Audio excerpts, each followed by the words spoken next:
الحمد لله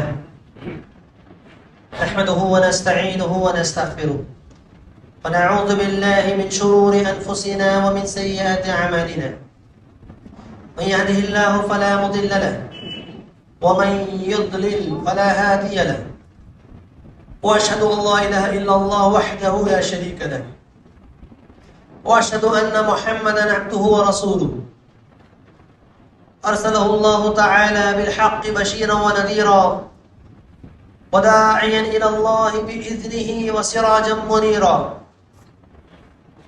أما بعد فإن خير الحديث كتاب الله وخير الهدي هدي محمد صلى الله عليه وسلم وشر الأمور محدثاتها وكل محدثة بدعة وكل بدعة ضلالة وكل ضلالة في النار. قال الله تبارك وتعالى في القرآن المجيد والفرقان الحميد: فأعوذ بالله السميع العليم وبوجهه الكريم وبسلطانه القديم من الشيطان الرجيم. بسم الله الرحمن الرحيم. قاف والقرآن المجيد بل عجبوا أن جاءهم منذر منهم فقال الكافرون هذا شيء عجيب أإذا متنا وكنا ترابا ذلك رجع بعيد. وقال تعالى في مقام آخر: اليوم أكملت لكم دينكم وأتممت عليكم نعمتي ورضيت لكم الإسلام دينا. وقال تعالى في مقام آخر: وما آتاكم الرسول فخذوه وما نهاكم عنه فانتهوا.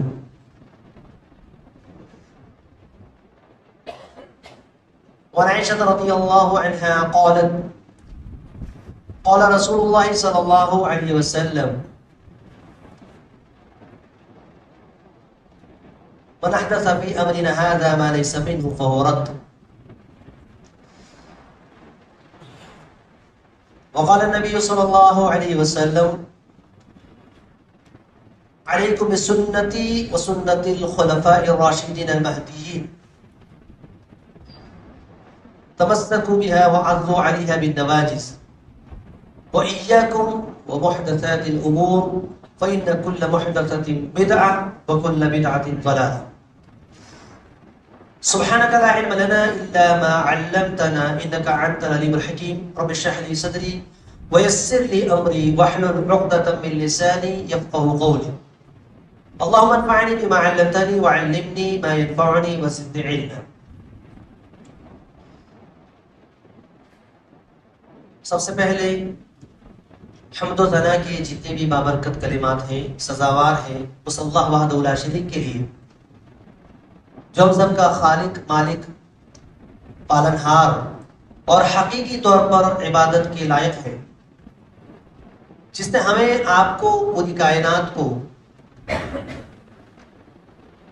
عدم سے وجود بخشا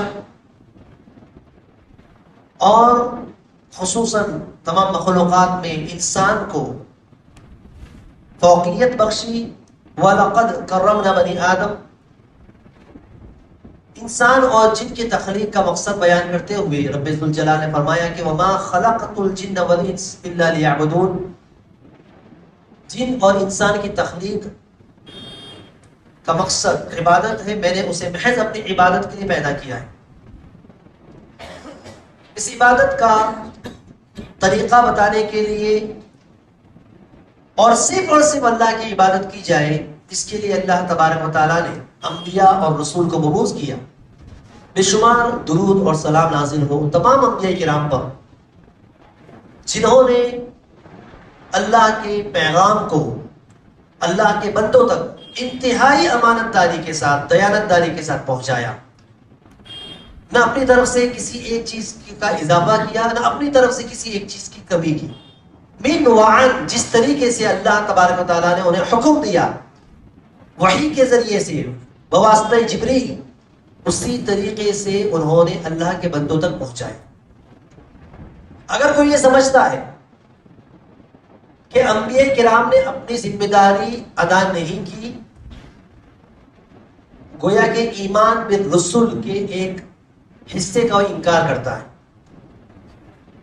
کسی بھی ایک نبی کے تعلق سے اگر ہم یہ خیال کریں کہ انہوں نے کچھ کوتاہی کی، کمی کی، تو اس کے تعلق سے یہ ایمان بالرسول کا تقاضا، اس میں خامی، اس میں کمی. اسی لیے ایمان کی جو ارکان ہیں وہ کتنے ہیں؟ 6 ارکان جو منسوس ہے کتاب و سنت سے، جس میں قرآن کریم کی آیت کریمہ ہی ثابت.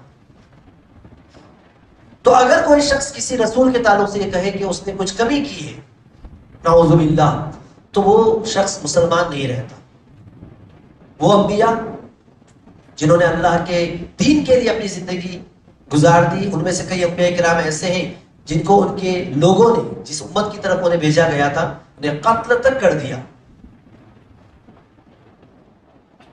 ان تمام انبیاء کرام پر درود اور سلام ہو، خصوصاً تمام انبیاء کے سردار احمد مجتبیٰ محمد مصطفیٰ صلی اللہ علیہ وسلم پر، جنہیں تمام انبیاء کا سردار، تمام انسانوں کا سردار بنا کر کے بھیجا گیا، جو انسانوں کے لیے بھی نبی بنا کر کے بھیجے گئے اور جنوں کے لیے بھی، اور تمام عالم کے لیے رحمت بنا کر کے بھیجے گئے. وما ارسلناک الا رحمۃ للعالمین. مختصر حمد و صلات کے بعد، محترم بزرگوں، نوجوان دوستوں، حاضرین جمعہ، پردہ نشین مائیں اور بہنیں، ہم اور آپ دیکھ رہے ہیں کہ معاشرے کے اندر، مسلم معاشرے کے اندر کس طریقے سے بدعات پنپتی جا رہی ہے، بڑھتی جا رہی ہے. اس میں اضافہ ہی ہوتے جا رہا ہے.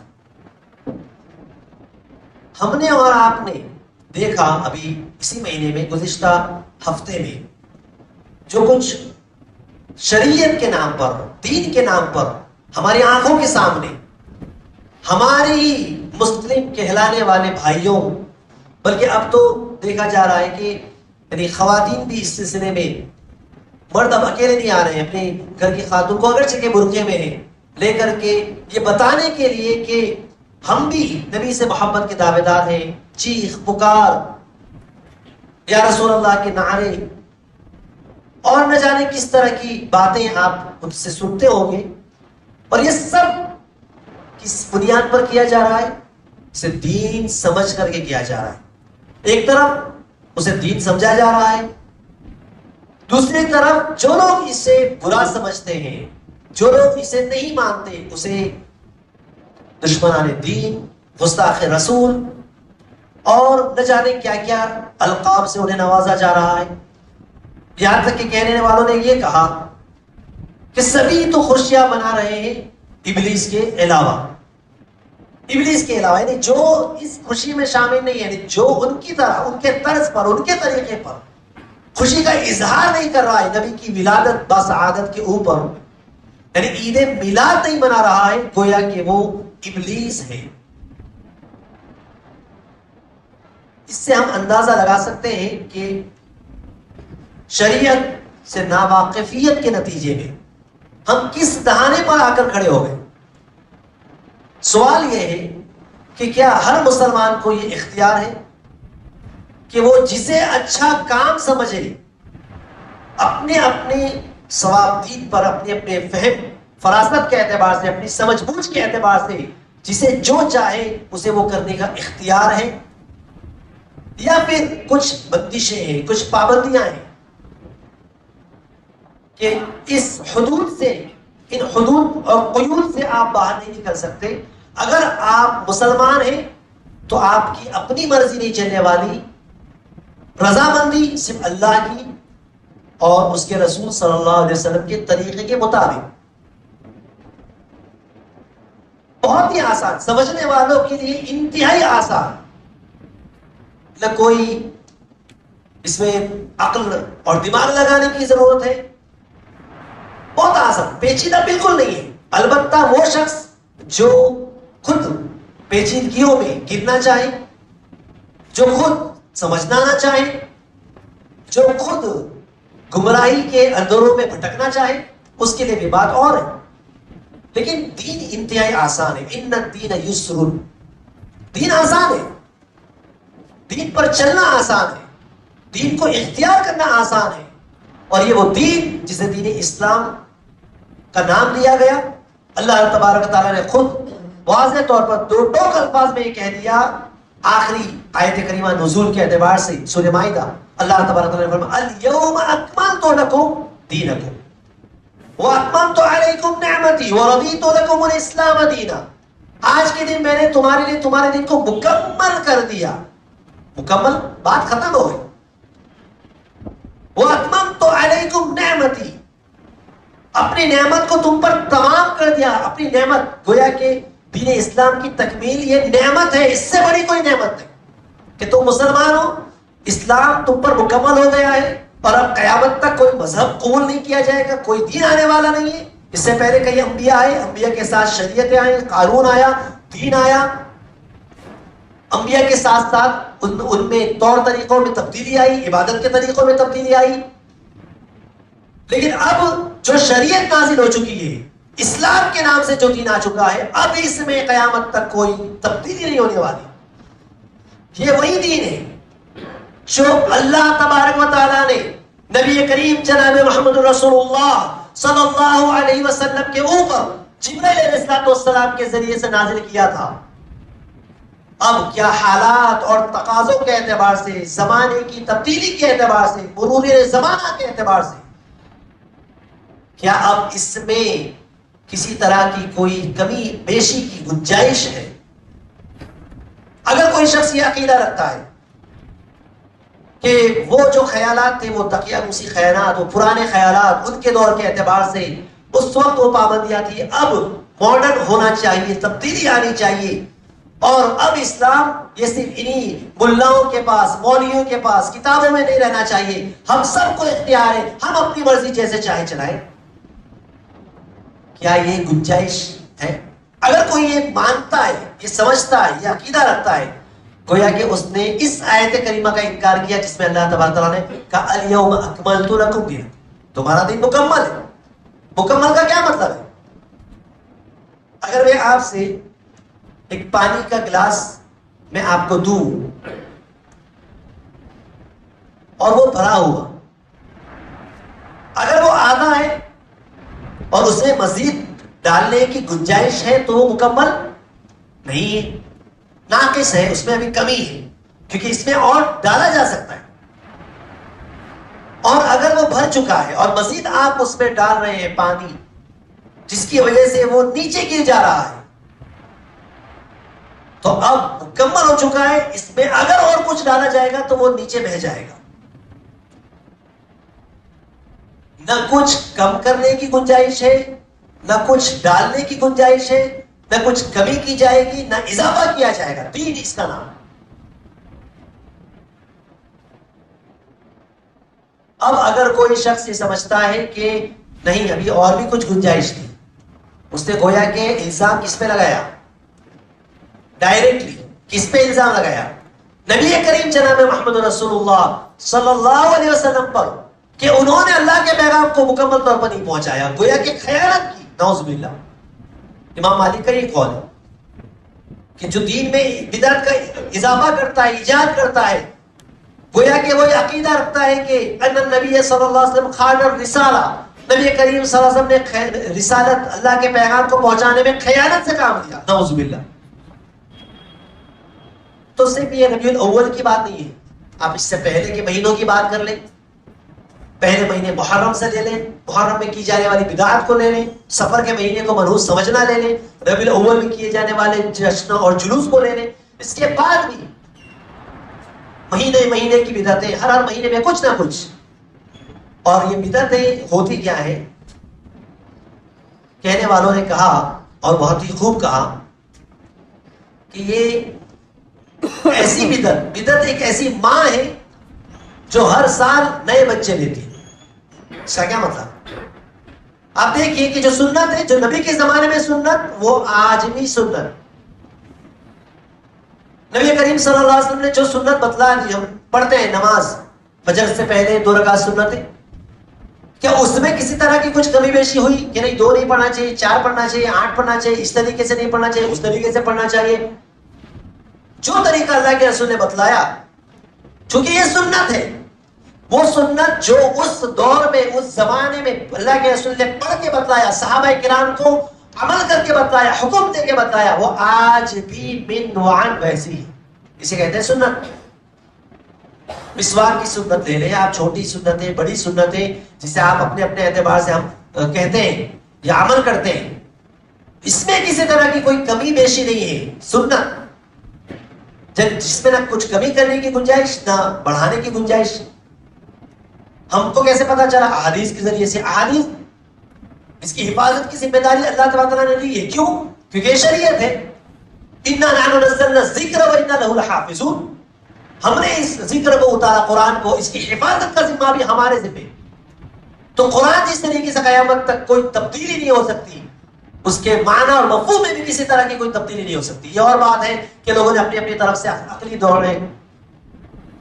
دوڑاتے ہوئے عقلی گھوڑے اس میں لگائے اور اپنی اپنی تفسیریں لکھ دی، جس میں حدیث کا انکار کیا اور نہ جانے عقلی اعتبار سے کیا کیا چیزیں اس میں شامل کر دی. لیکن پھر بھی وہ معنی، وہ مفہوم جو اللہ کے رسول نے صحابہ کو بتایا، صحابہ نے تابعین کو بتایا، تابعین نے تبع تابعین کو بتایا، اور ان کے ذریعے سے، کتابوں کے ذریعے سے، اس زمانے میں استاد شاگرد کے ذریعے سے، مدارس کے ذریعے سے جس طریقے سے اسلام ہم تک پہنچا وہ ابھی بھی باقی ہے، اور یہ اللہ کا وعدہ ہے.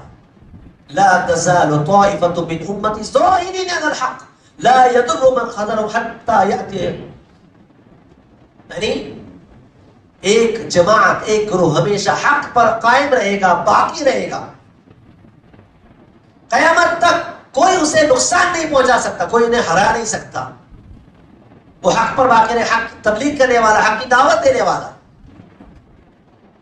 اور اس پر ہمیں فخر ہے کہ وہ ایک گروہ، وہ ایک جماعت جس کے تعلق سے اللہ کے رسول نے کہا کہ جو فرقہ جنت میں جائے گا وہ کون سا فرقہ ہوگا، اس کی صفات کیا ہوگی؟ ما انا علیہ واصحابی، جو میرے راستے پر، میرے صحابہ کے راستے پر. صحابہ نے اس طرح ناچ گانا، نعوذ باللہ، ڈھول تاشے اور اس طریقے سے نبی کی محبت میں کیا. نبی کی محبت ہم کرنے والے زیادہ یا ہمارے نبی کے دور میں نبی کو دیکھنے والے صحابہ؟ پھر یہ بدعات، یہ خرافات اور بدعتیں ہوتی ہے نیکی کا کام سمجھ کر ہی. گناہ کے کاموں میں کوئی بدعت نہیں کرتا. گناہ کے کام میں کوئی بدعت ہوتی ہے؟ بدعت کیا ہے؟ ابھی آپ نے خطبے میں بھی سنا، اور خطبے مسنونہ کے بعد میں نے حدیث بھی آپ کو پڑھ کر کے سنائی. ارباز بن ساریہ رضی اللہ تعالیٰ عنہ کی طویل روایت، جس میں انہوں نے یہ کہا کہ وعظنا رسول اللہ صلی اللہ علیہ وسلم وعظا بلیغا ضربت منها العیون وجلت منها القلوب کان هذا موعظۃ مودع. ایک مرتبہ اللہ کے رسول صلی اللہ علیہ وسلم نے ہمیں خطبہ دیا، اور انتہائی بلیغ، انتہائی ایسا خطبہ اللہ کے رسول صلی اللہ علیہ وسلم نے دیا کہ ہماری آنکھیں بہہ پڑی، زاروں کے تار رونے لگے. انتہائی بلیغ خطبہ. ہم کو ایسا محسوس ہو رہا تھا کہ اللہ کے رسول یہ خطبہ جو دے رہے ہیں یہ گویا کہ آپ کا آخری خطبہ ہے. ہم نے کہہ دیا کہ اسے نے یا رسول اللہ، اللہ کے رسول ہمیں وصیت کیجیے. اللہ کے رسول فرمایا کہ اوصیکم بتقوی اللہ والسمع والطاعہ وان کان عبدا حبشیا. اللہ سے ڈرنے کی میں تمہیں وصیت کرتا ہوں، اور میں تمہیں وصیت کرتا ہوں کہ تم اپنے امیر کی اطاعت کرو، اختلاف کا شکار نہ ہو جانا، ایک جھنڈے کی طرح رہنا، ایک امیر کی اطاعت کرنا، اگرچہ تمہارا امیر کالا کلوٹا غلام ہی کیوں نہ ہو، جسے تم ناپسند کرتے ہو، لیکن پھر بھی تم اس کو لازم پکڑنا. آپس میں نئی نئی پارٹیاں مت بناتے رہنا، اس کے ماتحت رہنا. کیوں؟ کیونکہ ایک وقت ایسا آنے والا ہے اس کے بعد کہ تم اختلاف دیکھو گے، اختلافاً کثیرا. اللہ کے رسول ایسے اختلاف کے زمانے میں کیا کیا جائے؟ فَعَلَيْكُمْ بِسُنَّتِي وَسُنَّتِ الْخُلَفَاءِ الرَّاشِدِينَ الْمَهْدِيِّينَ. ایسے زمانے میں، ایسے دور میں، ایسے وقت میں تم میری سنت کو لازم پکڑنا اور میرے خلفائے راشدین کی سنت کو لازم پکڑنا، صحابہ کی سنت کو لازم پکڑنا. خلفائے راشدین کون ہے ہمیں پتا ہے. اور اس کے بعد تمسکوا بها وعضوا علیہا بالنواجذ، مضبوط تھامے رکھنا، دانتوں سے اسے کس کے پکڑ لینا، کہیں چھوٹنے نہ پائے. وَإِيَّاكُمْ وَمُحْدَثَاتِ الْأُمُورِ، اور تم بچ کے رہو، خبردار رہو دین میں نئی نئی باتیں ایجاد کرنے سے. کیوں؟ كُلَّ مُحْدَثَةٍ بِدْعَةٍ وَكُلَّ بِدْعَةٍ ضَلَالَةٍ. ہر بدعت گمراہی، اور ہر گمراہی، ہر دین میں نیا کام دین سمجھ کر کے ایجاد کیا ہوا، ایجاد بندہ، یہ سب بدعت ہے، اور ہر بدعت گمراہی، ہر بدعت۔ خطبے میں بھی آپ سنتے ہیں کل بدعت ضلالہ وکل ضلالۃ فی النار، ہر بدعت۔ اب اس میں یہ کہا جائے کہ یہ بدعت اچھی، یہ بدعت بری، یہ لغوی اعتبار سے ہے، ورنہ شرعی اعتبار سے بدعت انتہائی خطرناک۔ اس کی خطرناکی آپ ملاحظہ کریں، اس کی خطرناکی آپ ملاحظہ کریں کہ گنہگار شخص جو گناہ کرنے والے ہیں، نافرمانی کرنے والے، عاصی، یہ جب گناہ کرتے ہیں تو اسے نیکی کا کام سمجھ کے نہیں کرتے۔ کیا سمجھ کے کرتے ہیں؟ نیکی، اس کو گناہ سمجھ کے کرتے ہیں۔ اگر کوئی شراب پیتا ہے تو اسے بہت ثواب کا کام سمجھ کے کرتا ہے؟ نہیں، اسے معلوم ہے کہ یہ بہت بڑا گناہ ہے۔ چوری کرنے والے کو معلوم رہتا ہے کہ بہت ہی بڑا گناہ ہے، ایک امید ہے کہ آج نہیں تو کل یہ توبہ کرے گا، اور توبہ کر کے یہ واپس اللہ تعالیٰ سے معافی مانگ لے گا اور حق کے راستے پر، ہدایت کے راستے پہ آ جائے گا۔ گنہگار سے ایک طرح کی امید رہتی ہے کہ وہ اپنے گناہ سے توبہ کر لے، لیکن بدعت اس قدر خطرناک گناہ ہے کہ گناہ کرنے والے کو معلوم ہی نہیں ہوتا کہ وہ گناہ کر رہا ہے۔ وہ تو کیا سمجھتا ہے؟ وہ تو نیکی کر رہا ہے۔ دیکھیں جلوس نکلنے والا، اس میں ہزاروں نہیں لاکھوں کا خرچہ ہے، تم اگر اس کی اللہ کی راہ میں دو گے تو تمہارے لیے اتنی نیکیاں، تو جو کوئی ایسی تو نہیں دیتا۔ جو بھی خرچہ کر رہا ہے، جو بھی پیسے لگا رہے ہیں، وہ ثواب سمجھ کے لگا رہے ہیں، چاہے محرم کا جلوس ہو، چاہے وہ ربیع الاول کا ہو، یا دیگر اور کچھ بھی۔ یہ دین سمجھا ہے کہ نہیں سمجھا؟ نبی سے محبت ادھر سمجھ رہا ہے، محرم کے مہینے میں حسین سے محبت سمجھ رہا ہے، ہر جگہ محبت کے نام پر غلو۔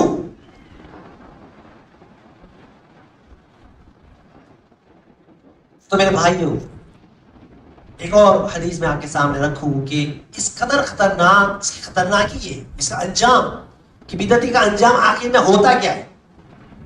اللہ ماشاءاللہ، اللہ تعالیٰ جس کو ہدایت دے دے، توفیق دے دے، وہ سمجھ جائے تو پھر وہ واپس آ جاتا ہے، اور ساری بدعات اور خرافات سے۔ اسی لیے کئی ایسے لوگ جو اس طرح کی بدعات اور خرافات سے توبہ کر کے جب مسئلہ کے حق کو قبول کرتے ہیں تو وہ لوگ کیا کہتے ہیں کہ بہت ساری پابندیوں میں ہم تھے، یہ چہلم اور تیجا اور نہ جانے کیا کیا، جیسے ہی مسئلہ کے حق کو قبول کیا ساری چیزوں سے اللہ نے ہمیں نجات دیا، بس جو سنت سے ثابت ہوئی۔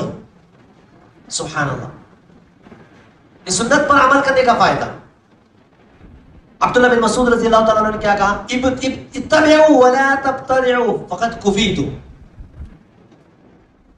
اتباع کرو، ابتداء نہ کرو، یعنی بدعت ایجاد نہ کرو، تمہارے لیے بس سنت کافی ہے، کتاب و سنت اسی کو لازم پکڑو۔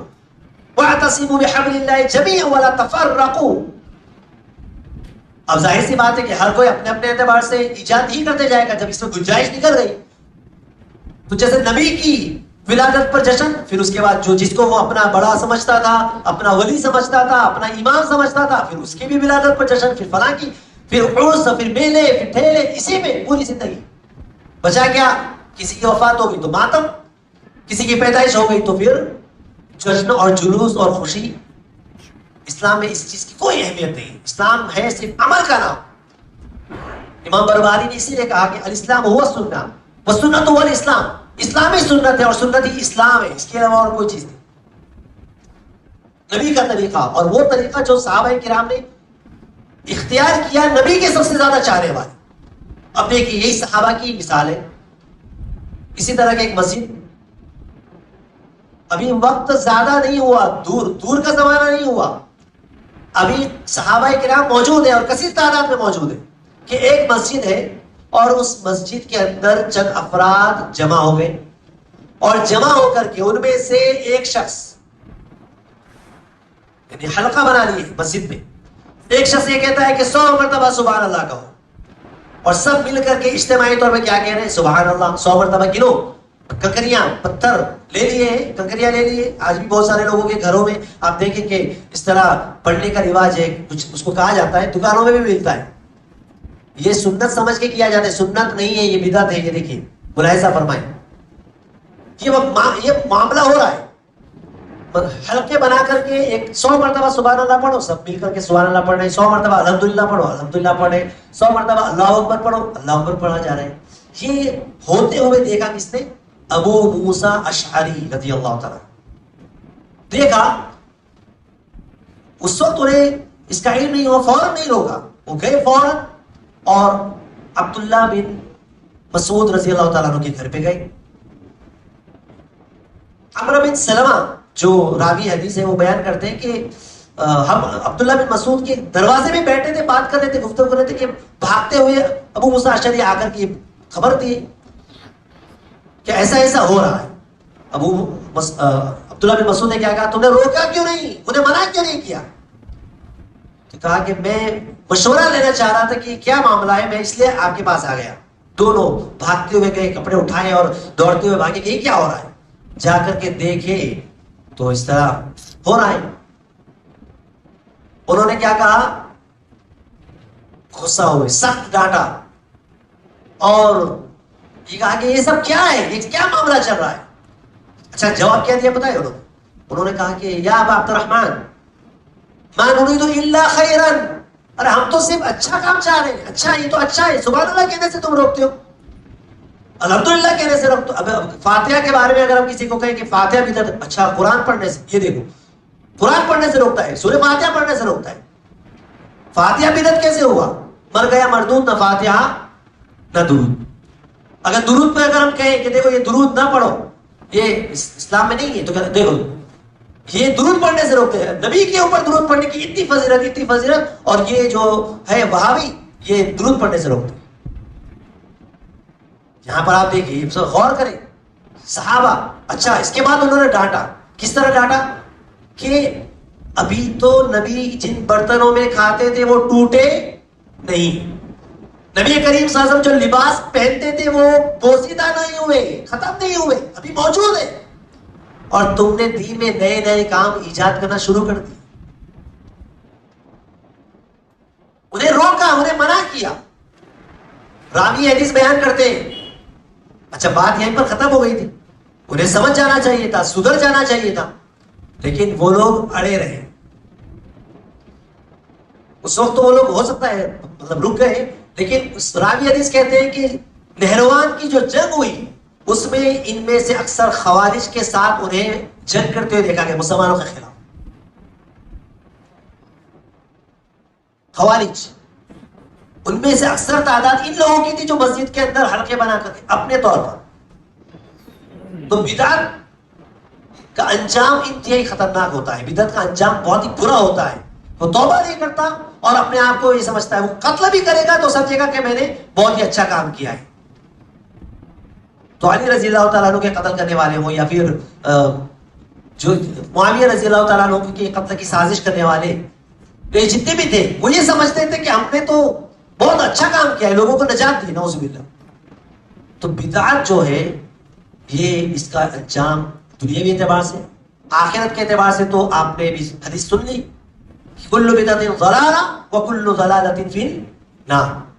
اور ایک حدیث بتا کر کے میں اپنی گفتگو ختم کروں گا کہ اللہ کے رسول صلی اللہ علیہ وسلم قیامت کے دن جب حوض کوثر جب پلایا جائے گا حشر کے میدان میں، تو اس وقت جام کوثر سے جو لوگ محروم رہیں گے، کون لوگ محروم رہیں گے؟ جب یہ لوگ جاتے رہیں گے تو اللہ کے رسول کہیں گے آنے دو انہیں، یہ میری امت کے لوگ معلوم ہوتے ہیں، انہیں آنے دو، میں انہیں سیراب کروں گا، انہیں پلاؤں گا. تو فرشتے انہیں روک لیں گے اور کیا کہیں گے؟ فرشتے انہیں کیا کہیں گے؟ اللہ کے رسول سے کیا کہیں گے؟ ما تدری ما احدثوا بعدک، ما احدثوا بعدک، آپ کے بعد کیا کیا نیا نیا کام انہوں نے ایجاد کیا آپ کو نہیں پتا، اس لیے روکا جا رہا ہے انہوں نے ان کو. اور اس کے بعد اللہ کے رسول کیا کہیں گے؟ سحقا سحقا لمن غیر بعدی، اور ایک روایت میں سحقا سحقا لمن بدل دینی، جنہوں نے میرے دین کو بدل دیا، جنہوں نے میرے غیر بعدی، میرے بعد دین کے اندر تبدیلی کر دی، ان کے لیے ہلاکت ہو، اور ایک روایت میں دوری ہو، مجھ سے دور ہو جاؤ. تو وہ لوگ جو بدعات اور خرافات کو دین کا نام دے کر کے اسے اچھا سمجھتے ہیں، وہ دنیاوی اعتبار سے یہ سمجھ لیں کہ وہ عمل قابل قبول نہیں ہے. ایک اصول کس کو کہا جائے گا بدعت؟ بدعت کسے کہا جائے گا؟ من احدث فی امرنا ھذا ما لیس منہ فہو رد. واضح حدیث ہے.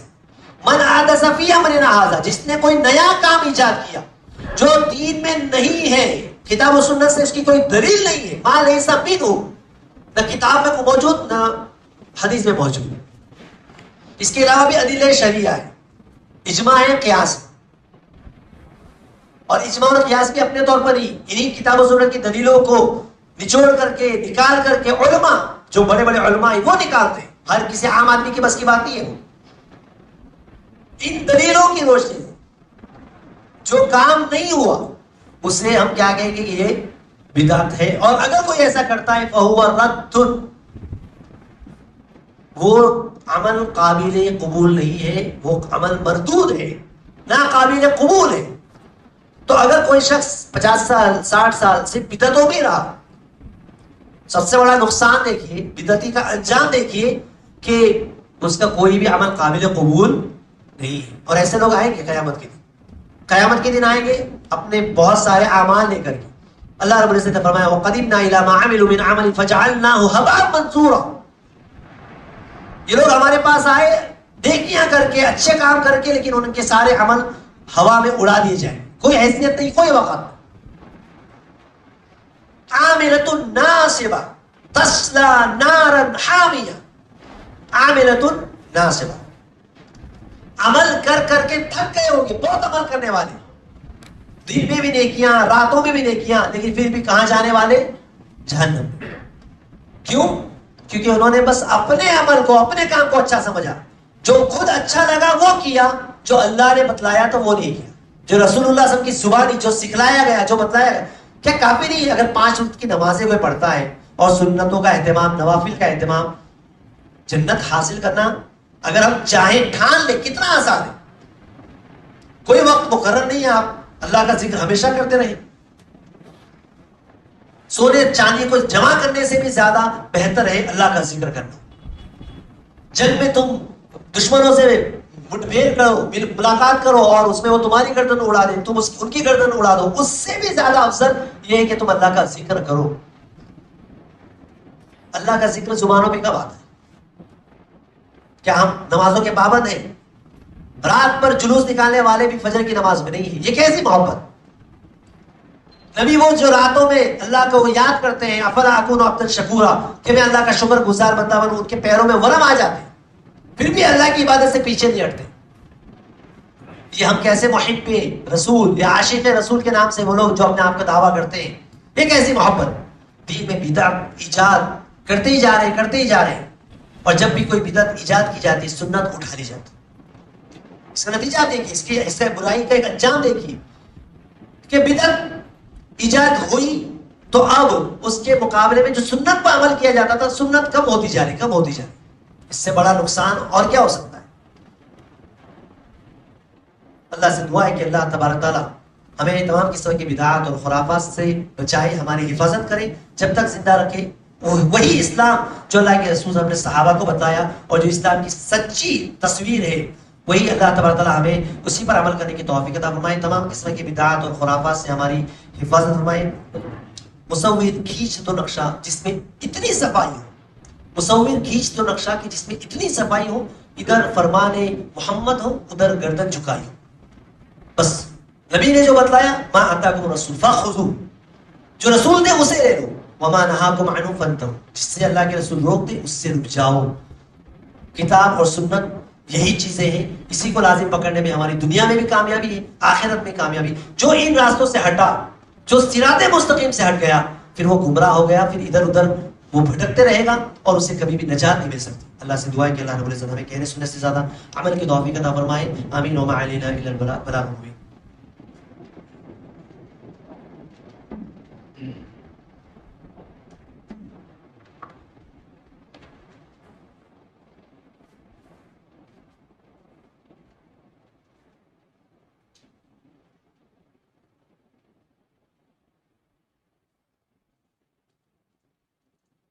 الحمد للہ نحمده ونستعينه ونستغفره ونعوذ بالله من شرور أنفسنا ومن سيئات أعمالنا من يهده الله فلا مضل له ومن يضلل فلا هادي له وأشهد أن لا إله إلا الله وحده لا شريك له وأشهد أن محمدا عبده ورسوله أما بعد فإن خير الحديث كتاب الله وخير الهدي هدي محمد صلى الله عليه وسلم وشر الأمور محدثاتها وكل محدثة بدعة وكل بدعة ضلالة وكل ضلالة في النار. قال الله تبارك وتعالى في القرآن المجيد والفرقان الحميد إن الله ملائكته يصلون على النبي يا أيها الذين آمنوا صلوا عليه وسلموا تسليما. اللهم صل على محمد وعلى آل محمد كما صليت على إبراهيم وعلى آل إبراهيم إنك حميد مجيد. اللهم بارك على محمد وعلى آل محمد كما باركت على إبراهيم وعلى آل إبراهيم إنك حميد مجيد. عباد الله رحمني ورحمكم الله إن الله يأمر بالعدل والإحسان وإيتاء ذي القربى وينهى عن الفحشاء والمنكر ويعظكم لعلكم تذكرون. فاذكروا الله أذكركم وادعوه يستجب لكم ولذكر الله تعالى أعلى وأجل وأتم وأكبر.